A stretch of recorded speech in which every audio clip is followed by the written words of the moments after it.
I'm Ron Garcia, and today we're going to talk about the 2017 Triumph Street Scrambler. I had heard a lot of talk about this 900cc motor that Triumph is going to. They're planning on putting it in the majority of their motorcycles, and they're also doing it. Last year the Street Twin released and had the 900cc, and this year they had some Bonnevilles with the 900cc, and now this Scrambler has a 900cc. And I've rode a lot of 900s in the past, and I wasn't really impressed with many of them. They've all been okay. But when I initially left the dealership with this bike and got on the road for the first time, the amount of power and torque that this engine puts out is extremely impressive. It kind of catches you off guard.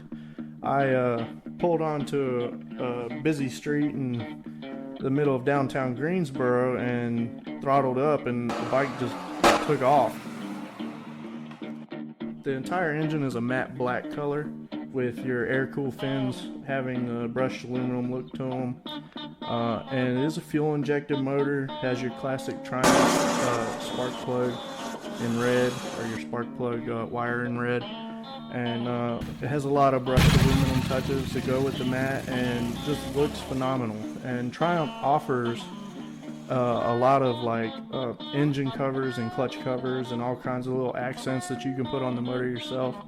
And on the bottom of this bike, protecting it, because it is meant to be able to use off-road, there's a skid plate on the bike. And even though a lot of people see it and they think that it's a heavy-duty metal skid plate, which would be good, but it would definitely add to the weight of the bike, it is a heavy-duty plastic.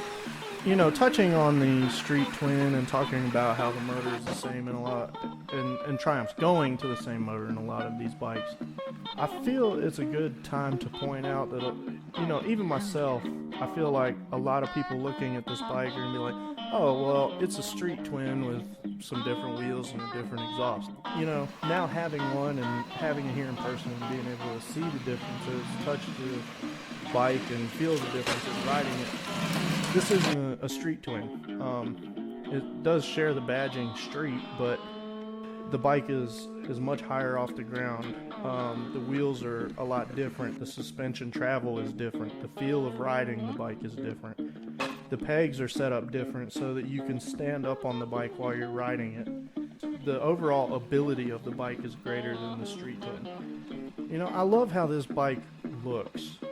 This bike holds true to its heritage and where it came from. Especially this year when they came out with it, I feel like it took great strides that were very subtle to bring it to the modern day. Where a homage to something that is a classic, and we've just changed a couple things. We didn't change the whole bike or change the whole everything about it. They took and did touches that made it more appealing to modern day people. To the technology on the bike, it has ABS and traction control, USB port underneath the seat, so if you want to plug your phone in to charge it while you're riding. And the gauge I'm really impressed with. It has a single gauge. I was told was designed by Aston Martin, and it certainly looks like it was. It has a very soft iridescent glow to it at night, and you have your digital RPM gauge, digital odometer. You control everything with one button, get all your information. You have a fuel economy gauge and your average miles per gallon as well. It all flows together seamlessly with the classic part of it and the capabilities of it. So now for all you motorheads, I'm going to give you the boring technical data that most of the common people aren't going to understand. Your 900cc motor in this bike makes 58 horsepower. The shipping weight is 480 pounds. That's the weight of the bike. Your gross vehicle weight is 946. Your shocks are made by KYB, which is a nice touch. Normally they're made by some company in China nobody's ever heard of, but I think KYB is made in China too, so good luck. The seat height is 31 inches, and it's a liquid cooled 8-valve single overhead cam motor. I want to talk about the MSRPs real quick because they're not anywhere on the internet. You can't find them. The jet black Scrambler is 10.5 is your MSRP. The matte khaki green, which is the color I ordered and I think by far the best looking color, is 10.950.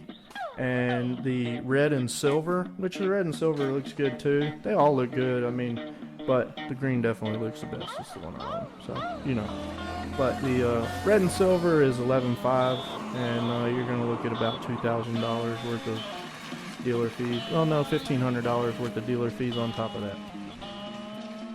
At this point, I feel like we've pretty much covered all our bases, and if you have any questions, leave them down in the comments below. We'll try and answer them as quickly as possible, and stay tuned. We plan on launching a do-it-yourself video on the exhaust install and the suspension install.